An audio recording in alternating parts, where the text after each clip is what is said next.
part of the volume. It could be. Maybe it's fighting with that. Hello, everybody. It is a very special day because it is my birthday, and I'm so grateful that you are joining me, Elizabeth Ann Atkins, co-founder of Two Sisters Writing and Publishing, with our superstar author, Joanie Lindenmeyer, and a very special guest. I am so excited to see you today, Joanie.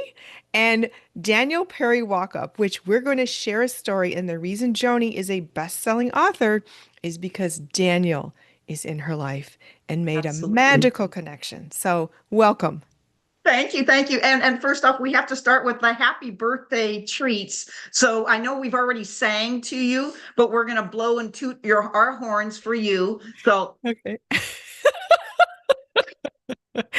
Oh my gosh. Happy birthday, Elizabeth. Oh, thank you, Fresh Joanie. flowers for you. I wish I could deliver them to Detroit, but they're going to have to sit on our table. Knock at the door right now? Oh. Yes. No, at her door? Yeah. Oh, that's so funny. Just teleport yourselves here. That's awesome. Thank you. Yes. So happy birthday. May this be a beautiful, beautiful day for you. Thank you. Thank you. So I got my birthday wish. I wanted a boat ride, and my dear friend took me on a glorious boat ride, and I actually got to steer the boat and onto Lake St. Clair, which was exciting, and I had to turn it around. And there's such really beautiful symbolism for what we're going to talk about today, and that is life and reflecting on your life and how that births a book. And so I reflect every year on my birthday. I reflect and journal about the past year, and then I write about what I want for the coming year. And in the course of that, a book idea can be born. So Joanie and Daniel, yes. It's really beautiful. And it's in that process of reflection that a book can be born. And, a book is like giving birth. You have to nurture it from the seed of an idea, grow it, and then at some point you have a team that brings it into the world. And then you have to celebrate it and share it. And it's really a beautiful metaphor. So, Joanie and Daniel, if you two could share your story of how you two came together, it's in Nun Better. Everybody, please read it. But then also how that brought me and my sister Catherine into Joanie's life and Joanie into ours. Absolutely. And I loved your metaphor and your analogy of that too. The birthing and the birthday in the book. It does. It all just is so together. So thank you for that. So it's fun to have Dan as my prop today, everybody. Normally I have another prop, but I have a human being as a prop. You have a living prop? I have a living prop. I love Dan so very much. And so we're going to jump into the story, and I'm going to probably let Dan tell most of it because most people will be able to hear my story about it from the book and or whatever. But let's hear it from Dan's perspective today, how we met and how the book came to be. If that's okay, does that sound good? Absolutely. Yeah. Okay, perfect. Here we go, Dan. Introducing my best friend forever and ever, all because of a purple couch. All because of a purple couch. My eggplant. Dan. Here's Dan. So we have to step back 30 years ago. It actually is 30 years now. It really is 30 years. That's amazing. It may be 31 years. 31 years. I think it's 31 years. So I was 26 years old, which is weird because I'm only 32 now. So, but things work differently in Oregon. Of course. But so 31 years ago, and I was working at a design center. And I had just started there. I think it was either my first day or my second day, and I hadn't really had any clients yet. And in walked Carol and Joanie. I didn't know Carol and Joanie, and I was just excited to have somebody I could maybe sell something to and make a commission and do what I was supposed to be doing, and maybe start using my design brain a little bit. And Carol and Joanie came in, and I didn't really have to do any design with them because they knew exactly what they wanted. They wanted a purple leather sofa. Okay. Who wants a purple leather sofa? But not any purple leather sofa. They wanted a high quality purple leather sofa. And so we carried a brand, Natuzzi, which is a high-end Italian brand. And we didn't have purple because who has purple leather? But we had eggplant, and eggplant's about as close to purple as we could get. And we just kind of hit it off. We just started talking like we had all known each other for forever. And it was easy. And the only part that wasn't easy for me is I had to go back to my manager And it was a special order. And I said, he said, well, no, we'll go ahead and do this special order, but I'm not going to get stuck with a purple leather sofa if they decide not to pick it up or they see it and they don't like it. So they have to pay in full. But they were well prepared, as the hat comes off, they were well prepared to pay in full. And so it was an easy conversation because they really wanted it and they wanted something that was going to last a long time. We had dreamed of this for I don't know how long. And oh my gosh. And saved for it. And saved for it. So it was a big deal. I don't know what in the world is going on. It's a big wind breeze in here. We'll put it back there. Okay, we'll put it back there. And so at the end of it, we had hit it off so well, and it seemed like, oh my gosh, I guess this is ending. This is where these kinds of relationships end. They end with the sale, except it didn't, because they asked me if I had plans for dinner. Carol asked if I had plans. The extrovert let Carol take it over, and if we have plans for dinner. Dinner with us? Well, I was 26 years old, and I was pretty much just eating cereal and ramen. And so the idea that somebody was going to pick up dinner, and it was such an easy conversation, I automatically said yes. And it was like, okay, let's do this. And I had a house I had just moved into that had almost no furniture in it. It had a dining room table, a sofa, and a bed, and that was it in the 3-bedroom house. So it was a lot of open space, and they came over to that house that way with, I think they had brought Chinese food and brought Chinese food over. And we never really talked about anything in that initial meeting, but they had reminded me, I went to Catholic school, and they had reminded me of he told us he was an altar server. Yeah, that I grew up as an altar boy at Mission San Juan Bautista in California. And they reminded me of some of my favorite nuns. I had no idea that they had previously been nuns. What? Yeah, so the connection was like right there, because it just made sense. And that it was such a wonderful thing to have that connection right away. And then I had figured out that they were a couple. And I don't remember where the conversation started coming from, but I was really struggling at that time.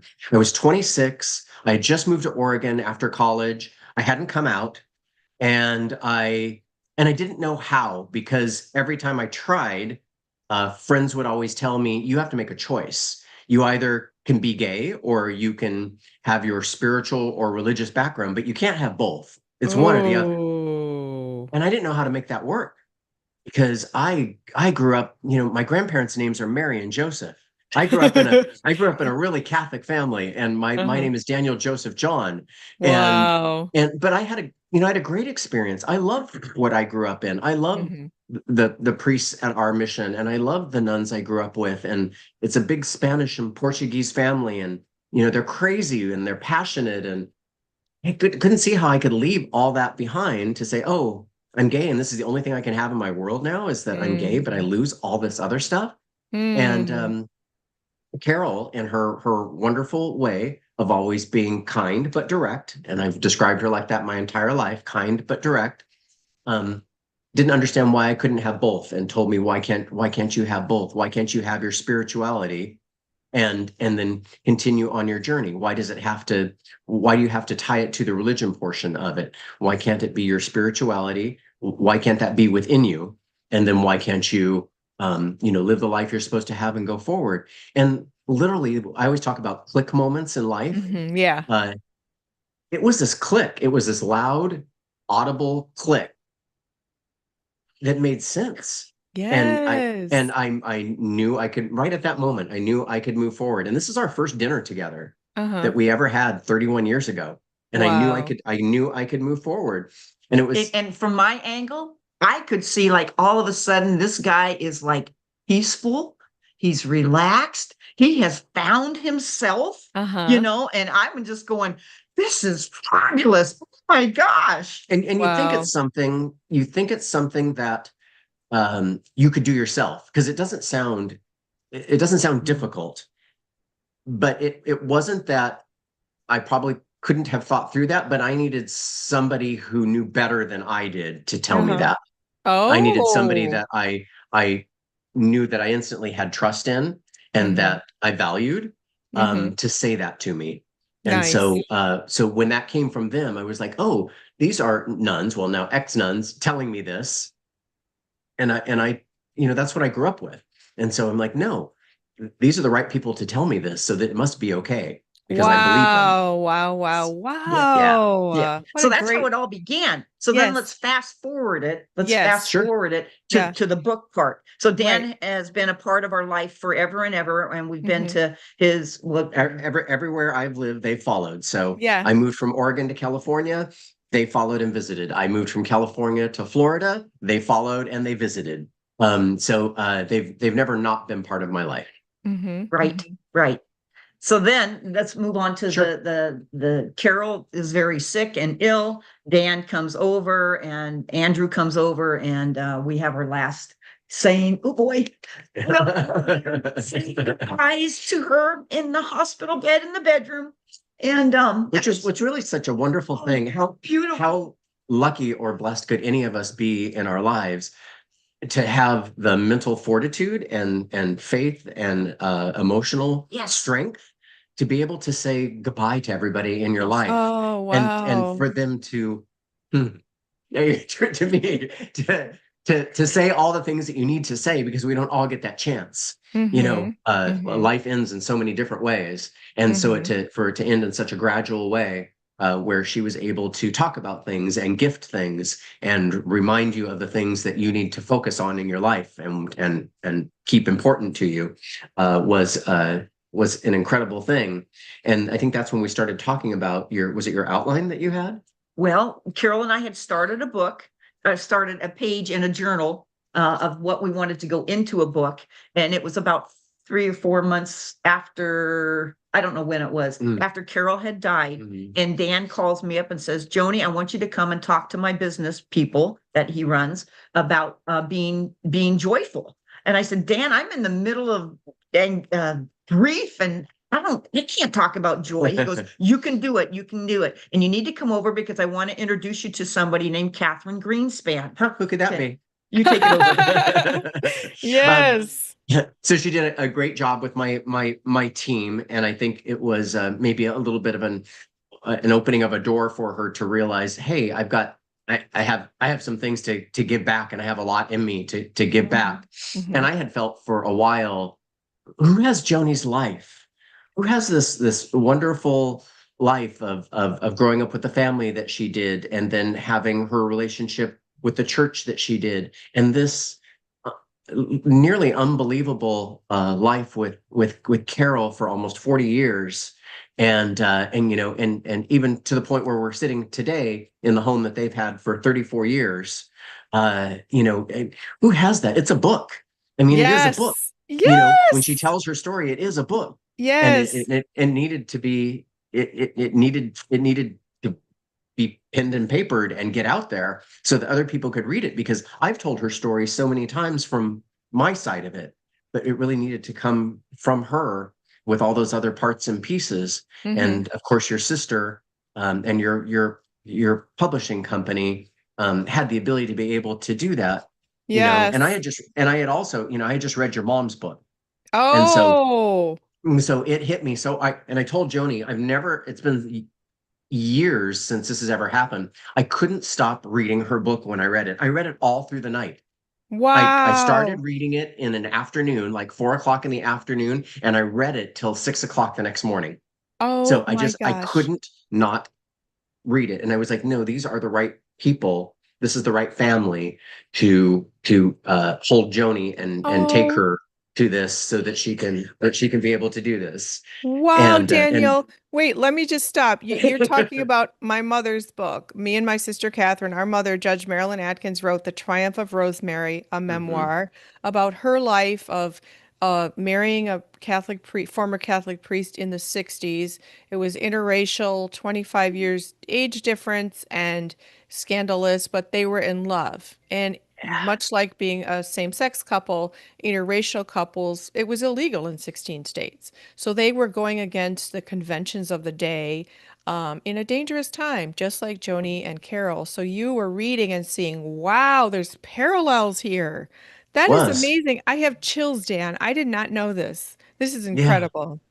Okay. Yeah. It, All right. it, it Okay. just, it cemented. I mean, I was already close with your sister. I was already close with Catherine. We spent a lot of time together. And Uh-huh. so it just, it cemented what I believed already. And I was like, no, this is the right connection. And I'm careful. I don't put Joanie in front of No. anybody that I don't love and trust. Uh-huh. And so I knew, and then just to watch this evolution over the last few years, with not Wow. one book, but 2 books and 3 books and Right. events and podcasts and audiobooks and radio show. and I believe me, I fully envision myself at that movie premiere when it becomes that next evolution, because it's going to happen.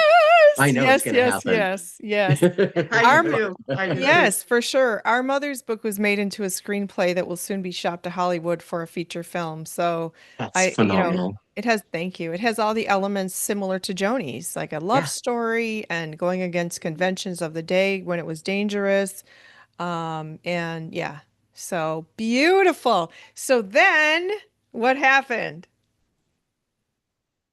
I wrote a book. I wrote a book Well, and wait, I was at the Chamber of Commerce. I was out in Oregon visiting. yeah. Tell me how you Yeah, got involved. yeah. So Yes. Catherine's active with the Chamber of Commerce. Daniel was active with the Chamber of Commerce, and they knew each other, as he said. And then I came out to visit, and I was there, and I talked with Dan, and he said, "My godmother has a story, and I'd like to connect the two of you." And then Joanie and I connected, and then I started coaching you, Joanie, to write your book, and then you wrote your book in 5 months. You wrote 500 words.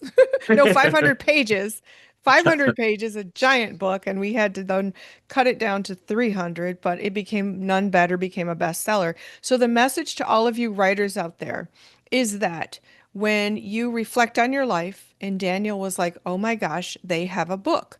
And he told Joanie that. And then he connected with us together. So it's reflecting, birthing the book idea, and then connecting with the right people to make it happen. So this is such a beautiful thing. It's all about synergy, serendipity, and just sharing the love with like-minded people. This is beautiful. Yes. Yeah. Oh Yeah. boy, should this be a book too? Ooh. Well, it's beautifully said in None Better.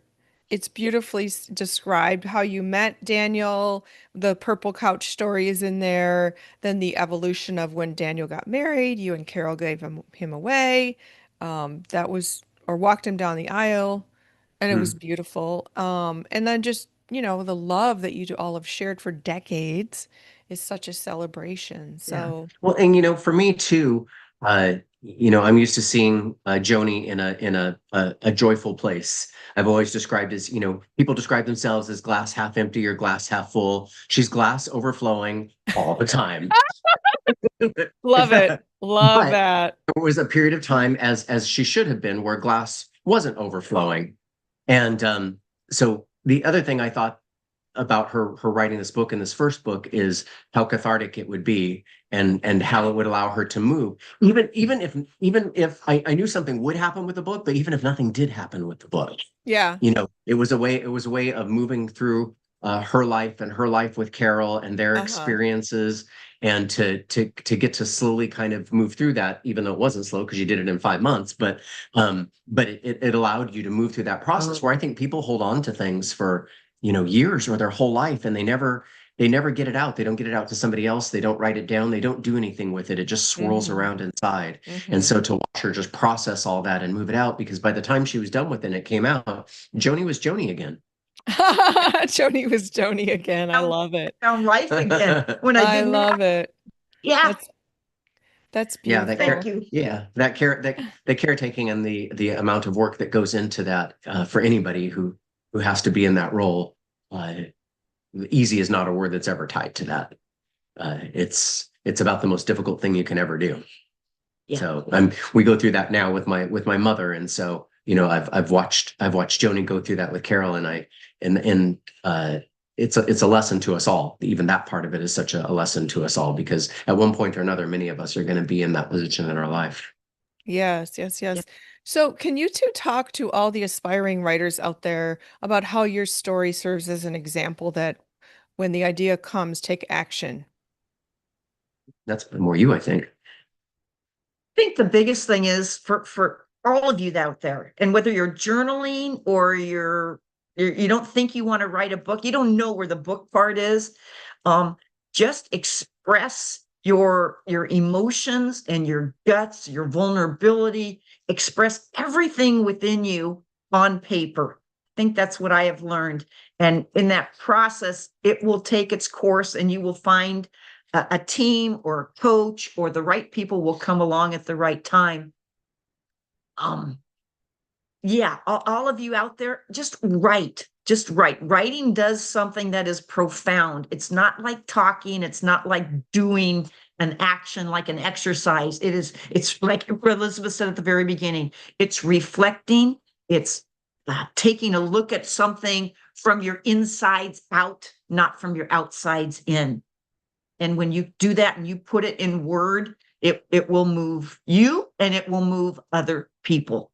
One of the things that I remember you saying to me too, I remember you saying that Elizabeth had coached you in not editing, just get it all out there, which I'm sure that will cause 500 pages.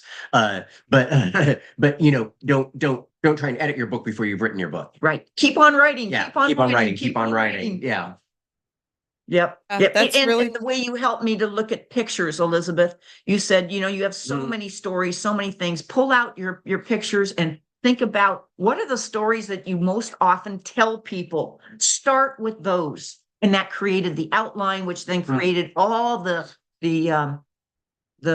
formats, I guess, from you as a coach, an expert coach, to help me to do this. And so that's what I would recommend to everybody else. Use pictures, write it down, and find yourself a coach. Find yourself a coach. And thank you, there Joanie. she is right there, Thank you so much, Joanie. Anybody out there who needs help, I'm a book coach. I would love to help you.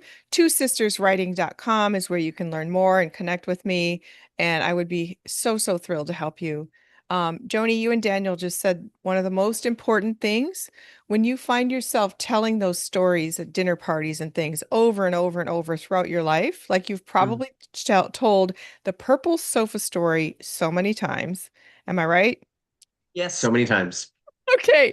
So for all of you writers out there, if you're not sure what to include in your book, think about the stories you're always telling at dinner parties or at gatherings, or that when you first meet a person, what are the highlights of your life? Those are the stories that you must include in your book, because they were all formative to who you became and the message that you need to share. So it's fun too. It's fun. Very fun. So if I were to continue on with the purple couch, do you know where that purple couch is? I don't know if I've shared that with either one of you. I know it still exists. It's all these years later. That's quality. Friend of ours here in town had a friend move into town who was in an abusive relationship and moved into an apartment and had zero furniture. And so Carol and I said, it's time. This purple couch needs to go to her house. And so we had a truck and some people come and take that purple couch. And that was her bed and her couch for a long time, until she could get settled. Oh, so that's we so paid beautiful. that purple couch forward. Oh, that is so. And so the purple couch still has a story. Maybe it'll show up in another book.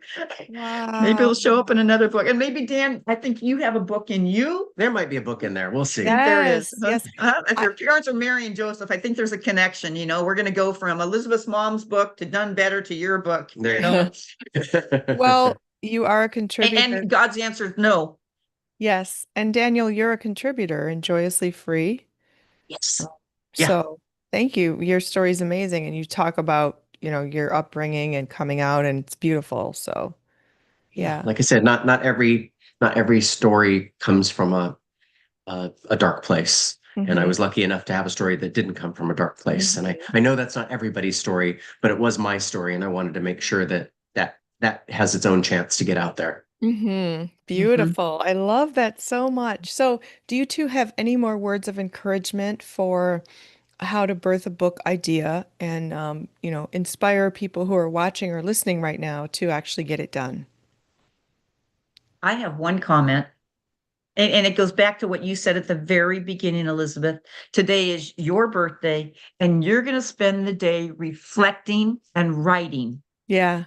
And I thought, what a beautiful way to celebrate your birthday. And imagine if everybody in the world did that on their birthday. Just imagine that, how cool that would be. So reflect, everybody, and write something, whether it's on your birthday or it's right now today. Get off this Uh-huh. podcast and go write for 5 minutes and just Yes. write. Yes, absolutely. And journaling is such a wonderful, powerful tool for self-discovery, healing, releasing. And then you can look back on other years when you wrote on your birthday and see how far you've come, which is remarkable because I haven't always been this happy, or I haven't always been this happy with myself from Mhm, the mhm, inside out. And now I'm so happy. I'm just overjoyed and I'm doing what fulfills me and helps other people. And it's mhm. just such a blessing. I'm super overflowing as well Woo. with that. So That's a woohoo! Dan, Thank how about you. you? Any final comments from you?